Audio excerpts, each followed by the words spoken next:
Dans la vie, il y a deux grands mystères, l'amour et l'argent.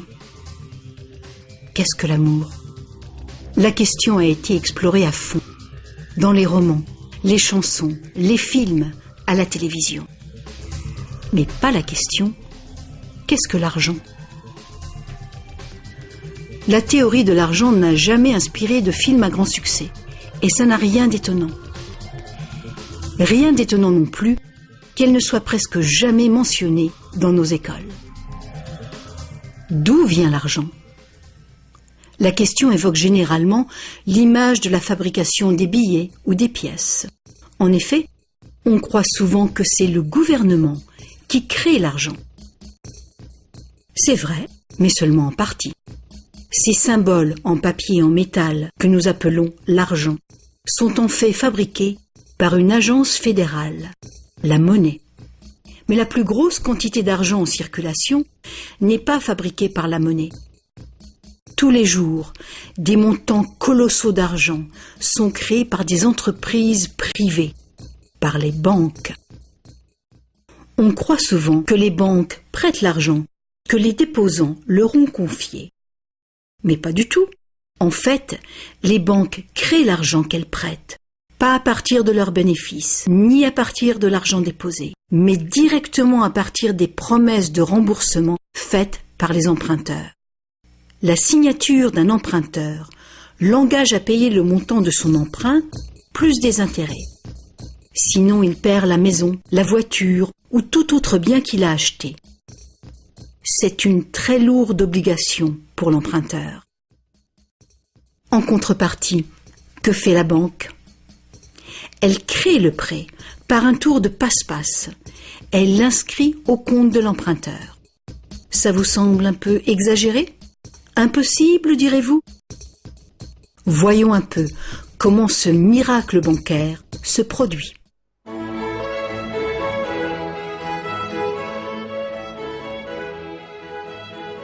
Au fil de l'histoire, l'argent a pris bien des formes. Il fallait simplement que l'argent soit portable et qu'un nombre suffisant de gens soient confiants de pouvoir l'échanger contre des choses de valeur bien réelles, comme de la nourriture, des vêtements ou une maison. L'argent a pris la forme de fèves de cacao, de coquillages, de pierres et même de plumes. L'or et l'argent étaient des métaux attrayants, faciles à travailler. Certaines cultures sont devenues expertes dans ce travail. En frappant des pièces de monnaie, unité standard dont le poids et la pureté étaient certifiés, les orfèvres ont facilité le commerce. Bien vite, pour protéger tout son or, l'orfèvre a eu besoin d'une chambre forte. Les villageois sont venus frapper à sa porte. Ils voulaient louer un peu de place dans cette chambre forte pour garder leur or et leurs objets de valeur bien en sécurité. L'orfèvre a fini par louer tout son espace dans sa chambre forte. La location lui a rapporté un petit bénéfice. Les années sont passées et notre orfèvre a constaté une chose fort importante. Les déposants venaient rarement chercher leurs pièces d'or et ils ne venaient jamais tous en même temps. Il faut dire que les reçus faits par l'orfèvre étaient utilisés sur le marché comme s'ils étaient véritablement l'or qu'ils représentaient. Cet argent papier était plus pratique que les lourdes pièces et les montants pouvaient tout simplement être écrits au lieu d'être comptés laborieusement. Entre-temps, l'orfèvre a commencé une autre affaire. Il s'est mis à prêter son or en demandant des intérêts. Comme les reçus devenaient de plus en plus acceptés à titre de paiement, les emprunteurs ont demandé leur emprunt sous cette forme. Et comme l'industrie prenait de l'expansion, de plus en plus de gens ont demandé des prêts à l'orfèvre. Alors, l'orfèvre a eu une idée plus géniale encore.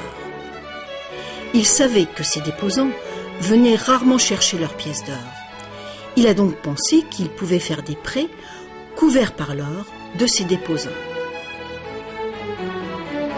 Aussi longtemps que les emprunts seraient remboursés, les déposants n'en sauraient rien. Et l'orfèvre, maintenant plus banquier qu'artisan, feraient de gros bénéfices.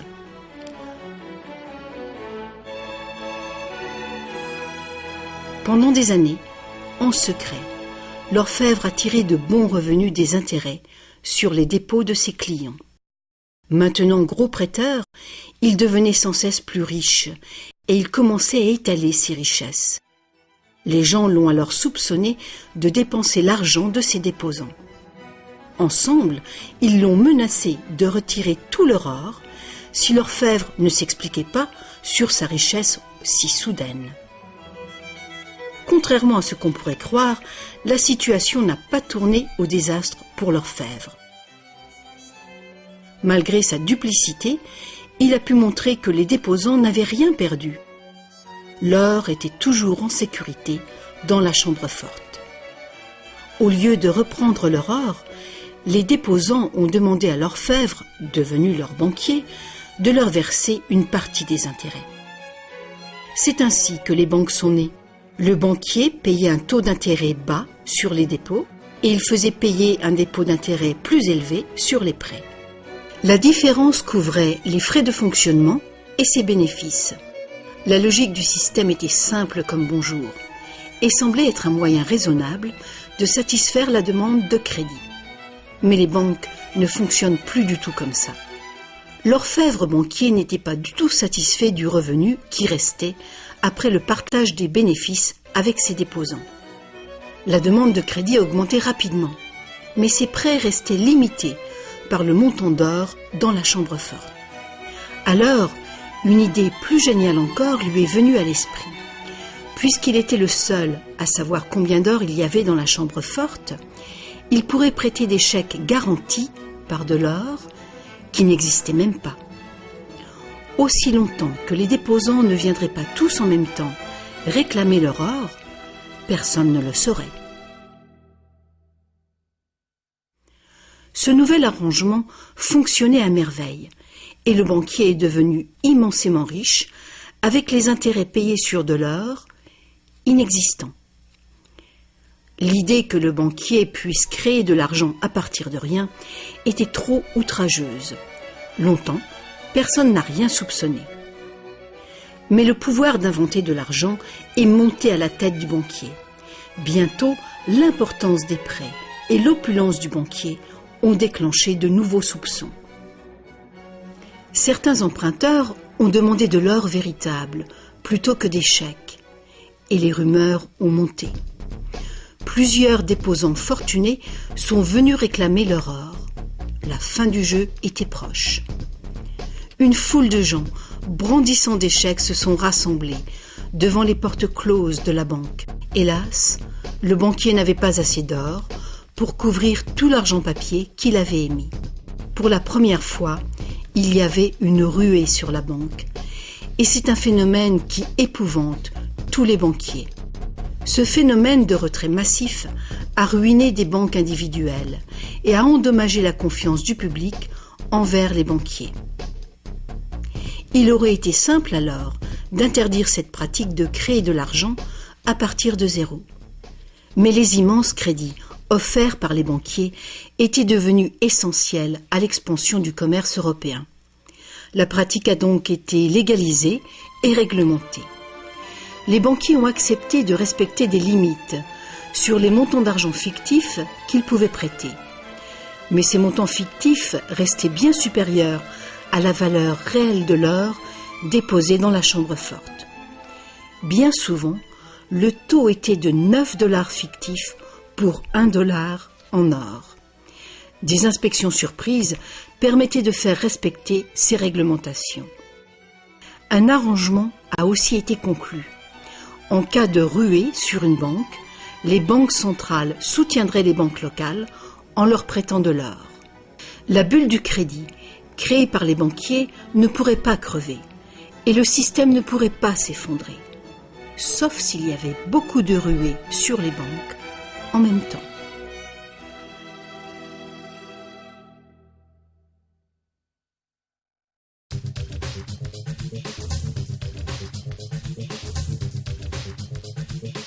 Petit à petit, le système de réserve fractionnelle, soutenu par une banque centrale, est devenu le système monétaire dominant dans le monde. Et la fraction d'or qui garantissait l'argent créé par le processus de dette est progressivement arrivée à zéro. La nature même de l'argent a changé. Autrefois, un dollar en papier était en fait un reçu avec lequel on pouvait réclamer un poids fixe d'or ou d'argent. Actuellement, un dollar papier ou un dollar numérique peut uniquement être échangé pour un autre dollar papier ou un autre dollar numérique. Autrefois, le crédit créé par une banque privée existait sous forme de billets de banque privée. Les gens avaient le droit de refuser ces billets, tout comme ils peuvent refuser un chèque personnel aujourd'hui. À présent, le crédit créé par une banque privée est légalement convertible en devises fiduciaires émises par le gouvernement, comme les dollars, les livres sterling ou les euros. Les devises fiduciaires sont des devises créées par un décret gouvernemental. Des lois en font la monnaie que les citoyens doivent accepter pour paiement. Alors la question subsiste. Si les gouvernements et les banques peuvent tout simplement créer de l'argent, combien y a-t-il d'argent dans le monde ? Autrefois, le montant total d'argent était limité par les quantités physiques des éléments utilisés comme garantie. Par exemple, pour créer plus d'argent basé sur l'or, il fallait trouver davantage d'or. À présent, on crée vraiment l'argent à partir de dettes. Chaque fois que quelqu'un fait un emprunt à une banque, de l'argent est créé. Le montant total d'argent qu'il est possible de créer n'a qu'une seule limite réelle, le montant total de la dette.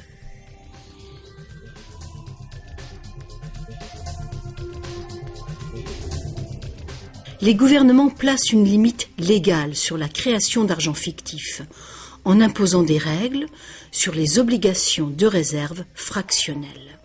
Mais ces obligations sont fondamentalement arbitraires.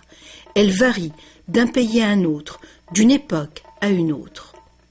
Longtemps, il a été commun d'exiger que les banques aient au moins $1 en or en réserve pour garantir $10 d'argent dette. Aujourd'hui, les ratios de réserve minimale ne s'appliquent plus du tout au rapport entre argent nouvellement créé et or en dépôt. Elles s'appliquent uniquement au rapport entre argent nouvellement créé et argent existant. Aujourd'hui, les réserves d'une banque sont faites de deux choses. Le montant en devise bien réelle qu'elle a déposé à la banque centrale et le montant total de son argent dette. Petite illustration. Imaginons qu'une nouvelle banque vient de démarrer et qu'elle n'a pas encore de déposants. Mais ses investisseurs ont déjà fait un dépôt de réserve de $1111,12 en cash. Le ratio de réserve est de 9 pour 1. Étape numéro 1. La banque accueille son premier client pour un emprunt. Notre client a besoin de $10 000 pour une voiture d'occasion. Avec un ratio de 9 pour 1, la réserve déposée autorise la banque à créer légalement, comme par magie, 9 fois ce montant, soit $10 000. Ces $10 000 n'existent nulle part physiquement. C'est de l'argent nouveau, tout simplement versé au compte de l'emprunteur en tant que crédit. C'est de l'argent dette. L'emprunteur peut faire un chèque pour payer sa voiture. Étape numéro 2. La vendeuse de la voiture dépose les $10 000 d'argent nouveau à sa banque. Contrairement à l'argent déposé à la banque centrale, cet argent nouveau ne peut pas être multiplié par le ratio de réserve. Il doit être divisé par ce ratio. Avec le même ratio de 9 pour 1, il est donc possible de créer un nouveau prêt de $9 000 à partir du premier dépôt de $10 000. Étape numéro 3.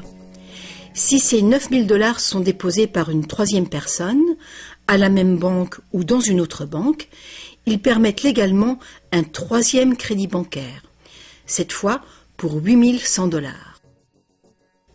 Comme les poupées russes, qui s'emboîtent et deviennent toujours plus petites, chaque nouveau dépôt peut mener à un prêt toujours plus petit, et cette série décroissante est infinie.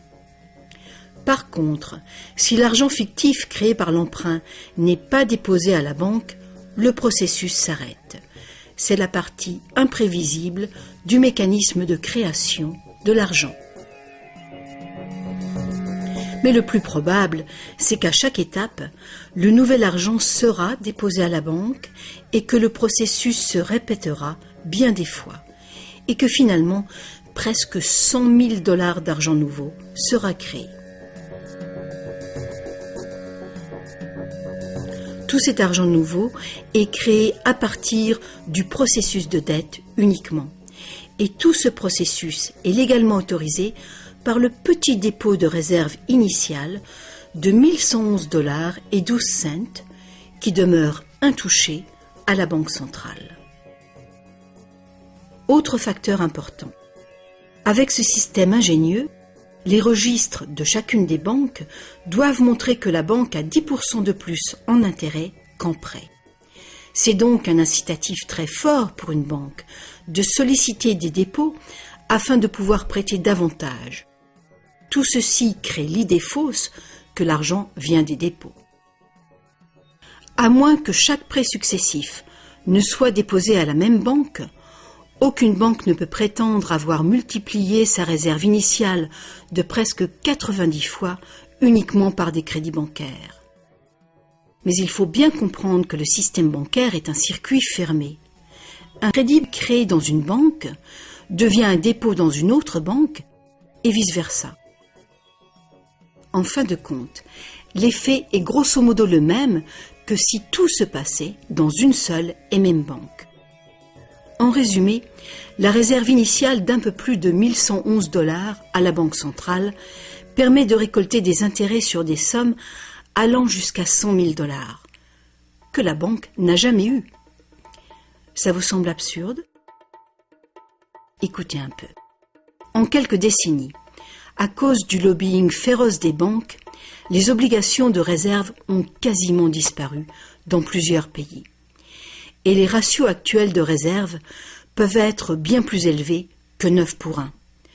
Pour certains types de comptes, 20 pour 1 et même 30 pour 1 sont tout à fait communs. Plus récemment encore, les banques ont trouvé le moyen de complètement contourner les obligations de réserve en faisant payer des frais de dossier en plus du capital prêté. Alors, bien que les règles soient compliquées, la réalité est toute simple.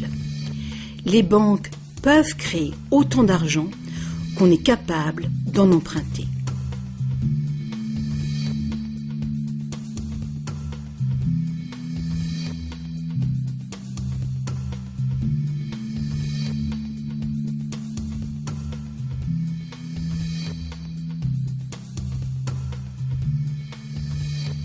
En dépit des images qu'on nous montre, l'argent créé par le gouvernement représente en général moins de 5% de l'argent en circulation. Aujourd'hui, plus de 95% de l'argent a été créé par quelqu'un qui a signé une reconnaissance de dette à une banque. Ces crédits bancaires apparaissent et disparaissent en quantité phénoménale tous les jours, au fur et à mesure que des prêts sont accordés ou remboursés.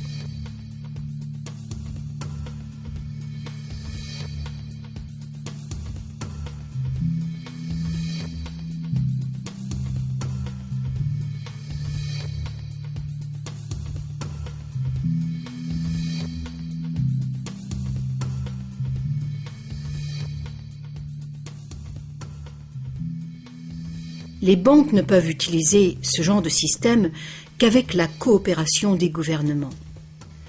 Premièrement, les gouvernements passent des lois qui imposent l'utilisation de la devise nationale.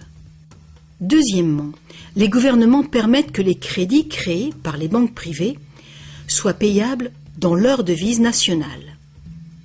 Troisièmement, les cours de justice gouvernementales font respecter les obligations de paiement des dettes.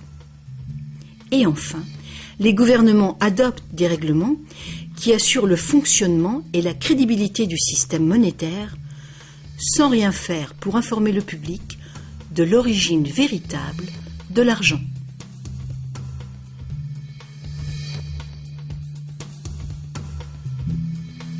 La simple vérité, c'est que quand on signe les papiers d'un emprunt ou d'une hypothèque, la seule chose réelle est notre reconnaissance de dette. Cette reconnaissance de dette est garantie par nos actifs qui seront confisqués si on ne peut pas payer les remboursements. Pour toute personne qui croit que nous allons honorer notre promesse, cet accord de prêt ou d'hypothèque est maintenant un papier échangeable et vendable. Ce papier représente une forme d'argent. L'emprunteur obtient de l'argent grâce à son soi-disant prêt bancaire. Dans le monde réel, un prêt implique que le prêteur a quelque chose à prêter. Si vous avez besoin d'un marteau, ma promesse de vous prêter un marteau que je n'ai pas ne vous servira strictement à rien. Mais dans le monde artificiel de l'argent, la simple promesse faite par une banque de vous prêter de l'argent est considérée comme de l'argent véritable.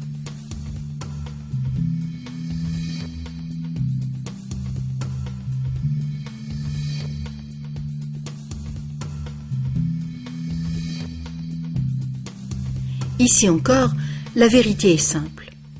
Sans le document signé par l'emprunteur, le banquier n'a rien du tout à prêter. Est-ce que vous vous êtes déjà demandé comment tout le monde, les gouvernements, les entreprises, les familles, peut être endetté en même temps et pour des sommes aussi colossales?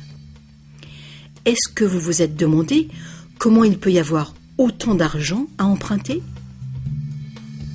Maintenant, vous le savez. Il n'y en a pas. Les banques ne prêtent pas l'argent, elles le créent, et c'est de l'argent dette. Comme la dette est potentiellement illimitée, la quantité d'argent créée est illimitée, elle aussi. Mais l'inverse est vrai également. Vous n'êtes pas étonné qu'en dépit de toutes nos ressources, toutes nos inventions et toute notre productivité, nous soyons presque tous si lourdement endettés, aussi bien les gouvernements que les entreprises et les particuliers? Ah, si seulement les gens cessaient de se demander comment est-ce possible? Comment se peut-il que les gens qui produisent toute la richesse réelle soient endettés envers les gens qui ne font que prêter de l'argent, symbole de cette vraie richesse? Le plus étonnant, c'est qu'une fois que nous réalisons que l'argent est en fait une dette, nous comprenons que sans dette, il n'y aurait pas d'argent.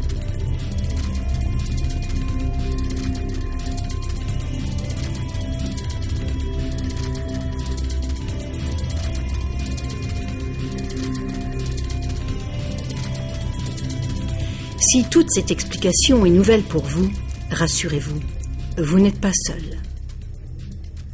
Beaucoup de gens s'imaginent que si toutes les dettes étaient payées, la situation économique irait beaucoup mieux. C'est sûrement vrai au niveau individuel.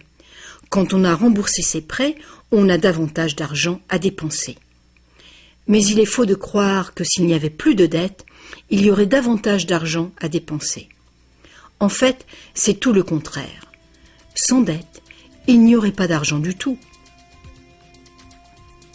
Alors, vous voyez, nous dépendons complètement du renouvellement continu du crédit bancaire. Pas de prêt, pas d'argent. C'est exactement ce qui s'est passé durant la Grande Dépression. La quantité d'argent a fondu radicalement quand la quantité des prêts a chuté.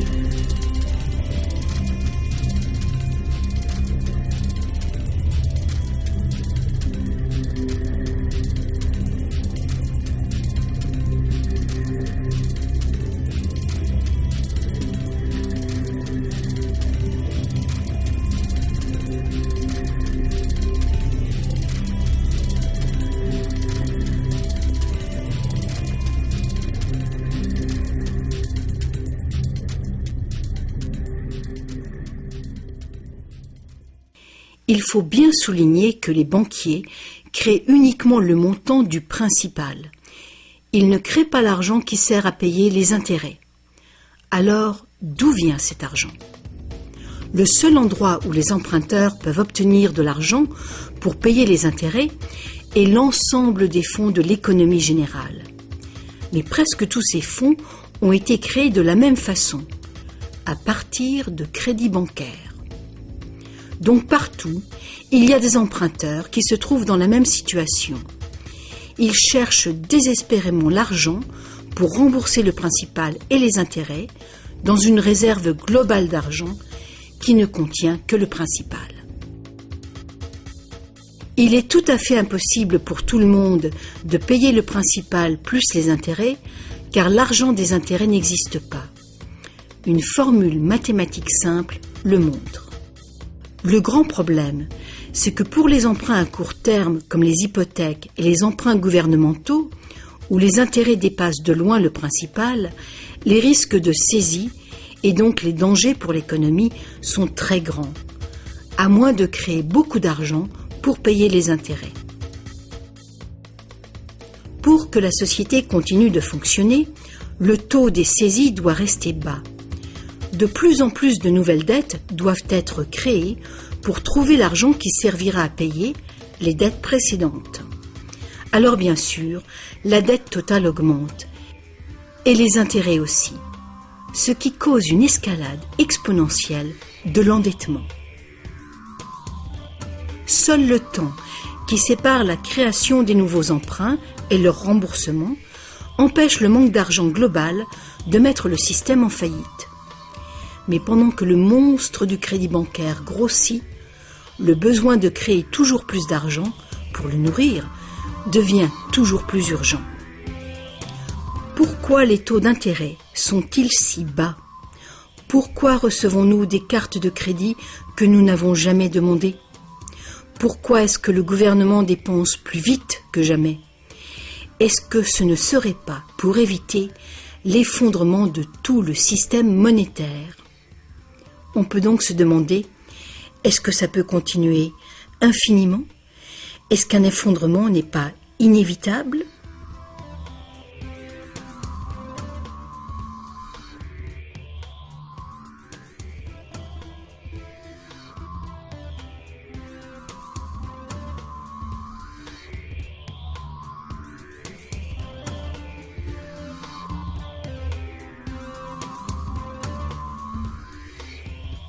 L'argent facilite la production et le commerce. Quand la quantité d'argent augmente, l'argent perd progressivement de sa valeur. C'est l'inflation. À moins que le volume de production et de commerce dans le monde réel augmente proportionnellement pour compenser cette augmentation. Ajoutez à cela que quand on parle d'une croissance économique de 3% par an, par exemple, on pourrait croire que c'est un taux constant. Eh bien, pas du tout. Les 3% de cette année représentent plus de matériaux, plus de produits, plus de services que les 3% de l'année précédente, car il s'agit de 3% d'un nouveau total. Ce n'est donc pas une ligne plate, continue, mais une courbe exponentielle de plus en plus raide. Le véritable problème est qu'une croissance perpétuelle de l'économie réelle exige une escalade perpétuelle de la consommation des ressources et de l'énergie. De plus en plus de choses doivent passer de l'état de ressources naturelles à celui d'ordures, année après année, juste pour éviter l'effondrement du système. La situation est grave, très grave. Alors quoi faire ? Pour commencer, un concept radicalement différent de l'argent s'impose.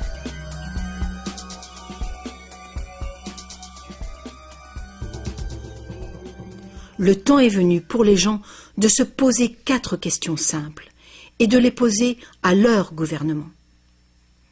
Partout dans le monde, les gouvernements empruntent de l'argent avec intérêt aux banques privées.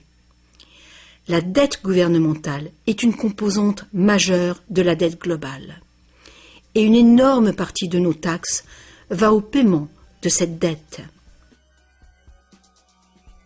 Maintenant, nous savons que les banques créent l'argent qu'elles prêtent et que les gouvernements les autorisent à le faire. Nous savons aussi que les gouvernements créent les devises par décret et qu'ils ont au moins le même droit que les banques de créer leur propre argent. Alors, première question. Pourquoi est-ce que les gouvernements choisissent d'emprunter de l'argent aux banques privées avec intérêt quand ils pourraient créer tout l'argent qu'il leur faut sans intérêt? Deuxième question. Pourquoi créer de l'argent à partir du processus de dette? Pourquoi pas créer de l'argent qui circule en permanence et qui ne doit pas sans cesse être réemprunté pour exister? Troisième question. Comment un système monétaire fondé sur l'accélération perpétuelle de la croissance peut-il servir à construire une économie durable? N'est-il pas évident qu'une croissance en accélération perpétuelle est incompatible avec la durabilité? Et finalement, pourquoi notre système actuel dépend-il entièrement d'une croissance perpétuelle? Que faut-il changer pour créer une économie durable?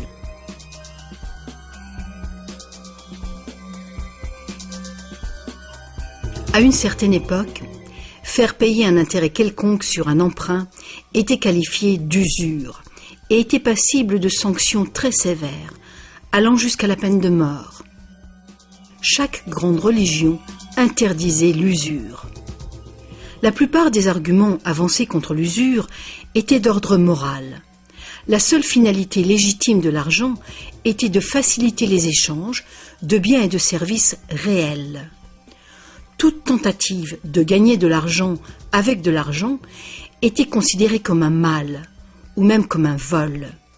Mais comme les besoins de crédits commerciaux augmentaient, les arguments moraux ont fini par céder. On en est venu à dire que prêter de l'argent constituait un risque pour le prêteur, et qu'il était donc justifié de faire des profits sur un prêt. Aujourd'hui, ces notions semblent dépassées. Faire de l'argent avec de l'argent est considéré comme un idéal à poursuivre.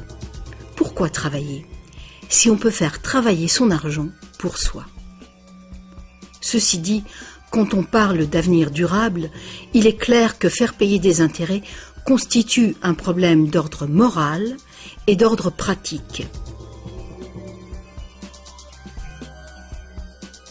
Imaginons une société capable de durer des siècles parce qu'au lieu de piller ses ressources, elle consomme uniquement ce qu'il lui faut dans l'immédiat. On ne coupe pas plus d'arbres qu'il n'en pousse. Toute l'énergie est renouvelable, solaire, gravitationnelle ou géothermique, magnétique ou autre. Cette société vit dans les limites de ses ressources non renouvelables, en réutilisant et en recyclant tout. Et la population n'augmente pas en nombre.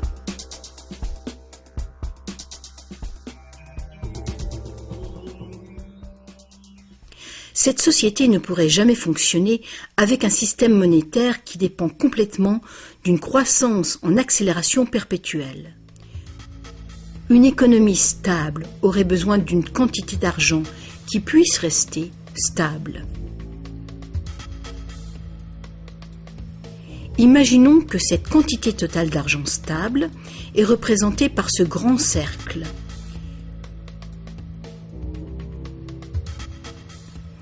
Imaginons aussi que les prêteurs doivent vraiment avoir de l'argent à prêter. Si des prêteurs, à l'intérieur de ce cercle, commencent à prêter de l'argent avec intérêt, leur part d'argent va s'agrandir. S'ils continuent de prêter, toujours avec intérêt, l'argent remboursé, quel sera le résultat? Que l'argent vienne de l'or, d'un décret gouvernemental ou d'une dette, les prêteurs vont s'accaparer la totalité de l'argent. Et après toutes les saisies, toutes les faillites, ils seront propriétaires de tous les biens immobiliers. Pour régler ce problème, il faudrait que les gains résultant des prêts avec intérêt soient distribués également parmi la population. Une taxation lourde des bénéfices bancaires pourrait être une solution. Mais alors, quel intérêt les banques auraient-elles d'être en affaires? Si nous pouvions un jour nous libérer de cette situation, nous pourrions imaginer les banques comme des services sans but lucratif, qui travailleraient au service de la société. Les banques verseraient des dividendes universels aux citoyens ou prêteraient carrément sans intérêt du tout.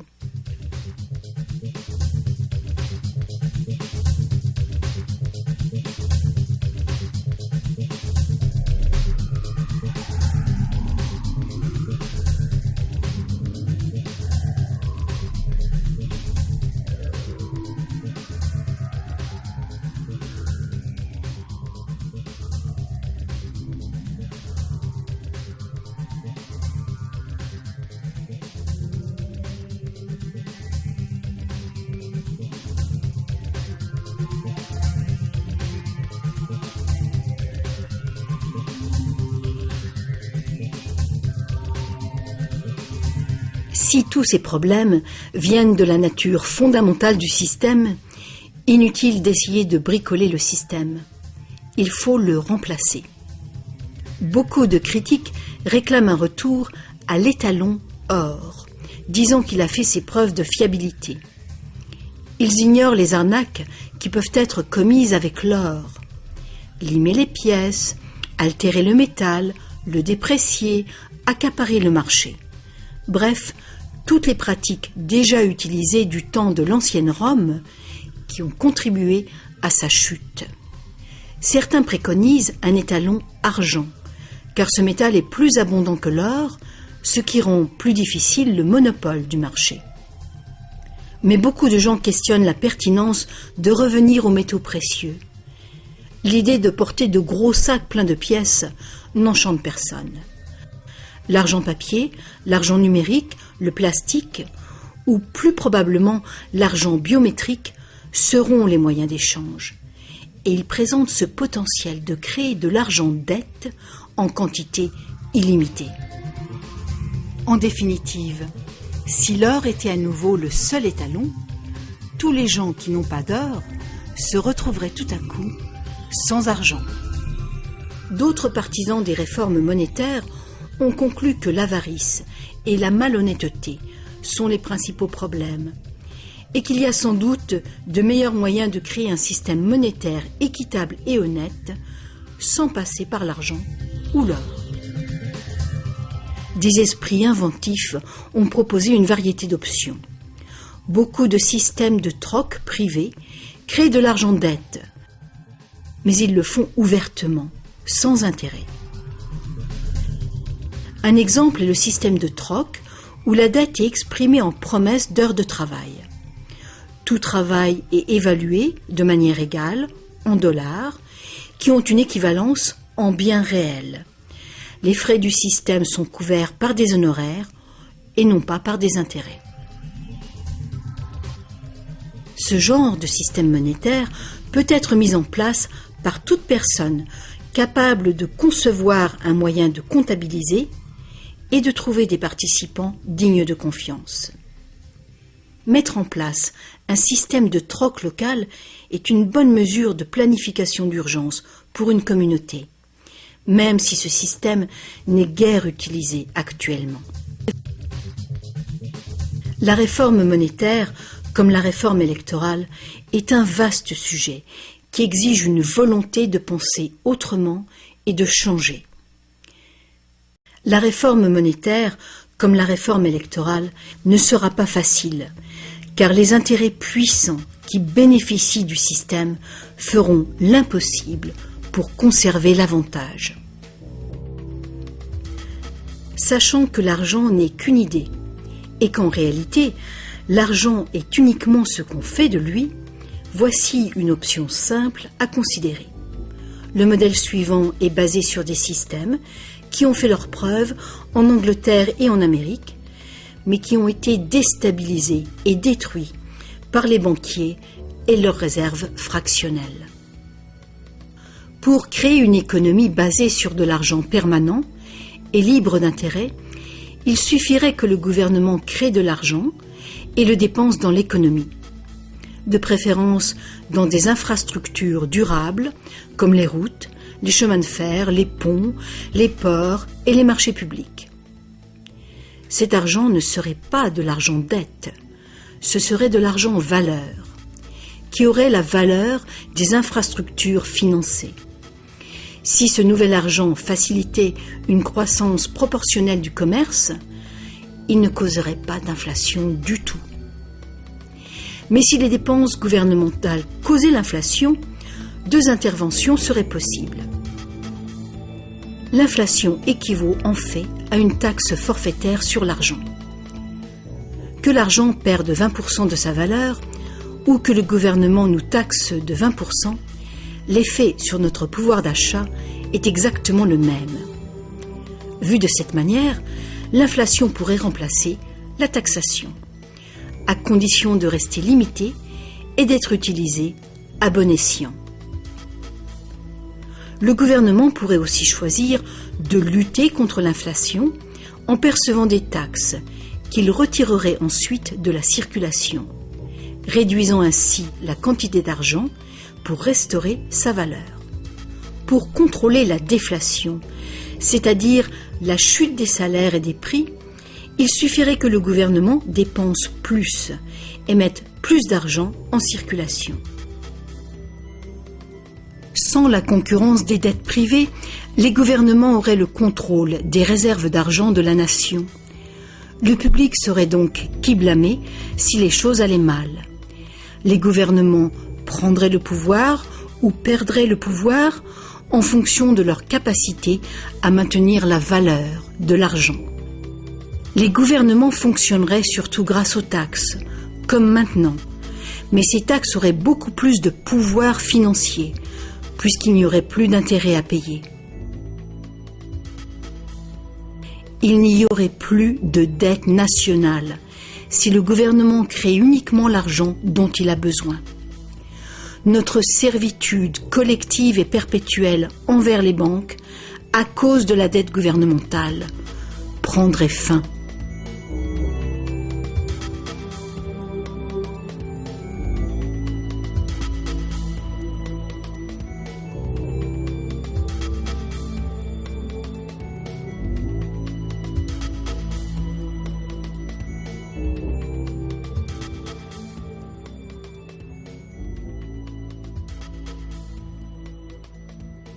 On nous a trompés. Ce qu'on appelle démocratie et liberté sont devenus en réalité une forme ingénieuse et invisible de dictature économique. Aussi longtemps que notre société dépendra du crédit bancaire pour son apport d'argent, les banquiers continueront de décider qui reçoit de l'argent ou pas.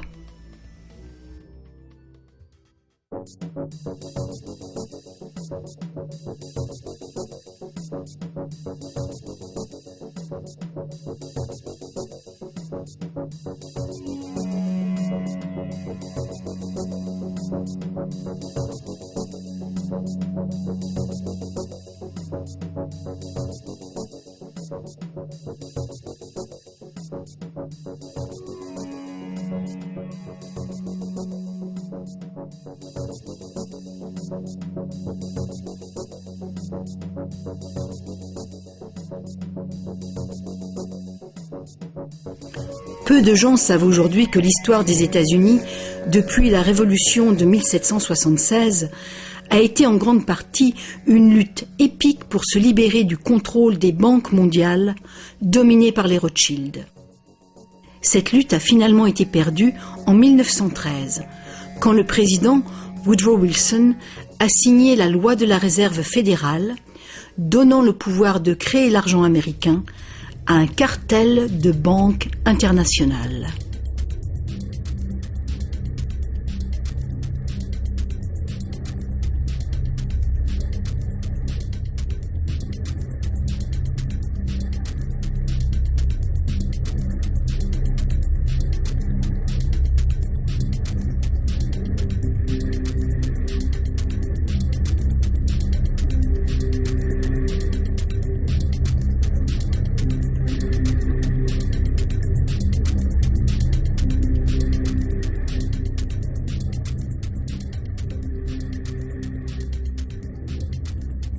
Le pouvoir de ce système est profondément ancré, et le silence des médias et du monde de l'éducation à ce sujet est profond, lui aussi. Il y a des années, un vice-premier ministre du Canada a fait un sondage informel auprès de nombreux professionnels bien éduqués et auprès de simples citoyens. Il a constaté qu'aucun d'eux ne comprenait vraiment comment l'argent était créé. En fait, on peut probablement dire que la majorité des gens, y compris les simples employés des banques, n'ont jamais réfléchi à la question. Et vous ?